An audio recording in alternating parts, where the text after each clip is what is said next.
สบายดีน้องซื้อข่าวเสยธรนาวารีมื้อนี้น้องสิมาอ่านปึ้มความรู้ภูมิปัญญานิทานสามเสียว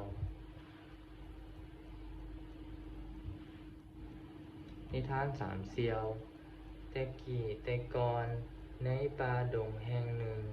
ได้มีหมาจอกลิงและเสือที่เป็นเสี่ยวกันอาศัยอยู่มามื้อหนึ่ง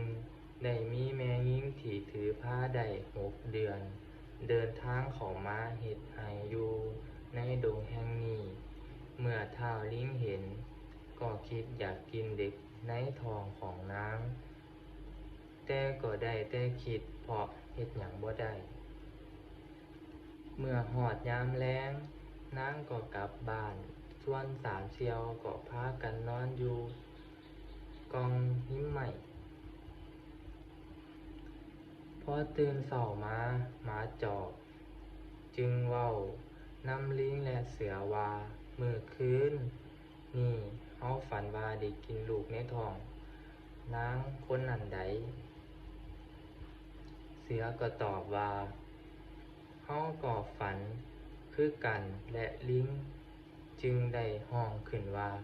เราฝันได้กินเมยพญาอินทร์สามเสี่ยวเว้าเป็นเสียงเดียวกันว่าพวกเราฝันว่าเราได้กินต้องได้กินสามเสี่ยวเถียงกันฝันกินแต่บ่ได้กินฉะนั้นลิงจึงใจร้ายแล้วไปหาพญานกถ้ำ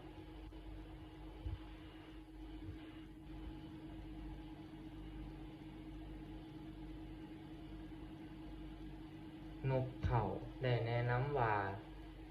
ถ้าพวกเจ้าสิกินพวกเจ้าต้องไปให้พระอินทร์ตัดสินสามเสี่ยวก็พากันไปหาพระอินทร์หมาจอกและเสือก็เล่าความฝันให้พญาฟังเมื่อพระอินทร์ได้ฟังแล้วพระอินทร์ก็เห็นดีให้กินตามความฝันในทันใดนั้นลิงก็เว้าขึ้นว่ามื้อคืนนี้ข้าน้อยก็ฝันถึงเมื่อคืนนี้ข้าน้อยก็คือกันก็ฝันคือกันบ่รู้ว่าพระอินทร์สิให้กินบ่พระอินทร์ก็ถามขึ้นว่า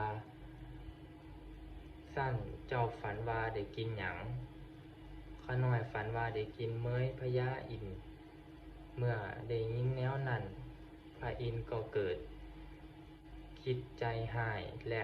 คิดเสยดายเมยจึงลบล้างคำฝันตั้งแต่มื้อนี้เป็นต้นไปฝันว่าได้กินจะบ่ได้กินเด้อ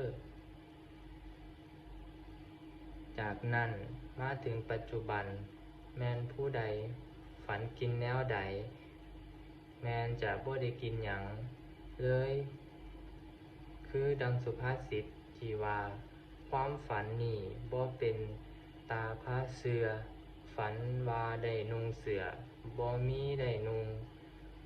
ธงเด้อขอบคุณครับ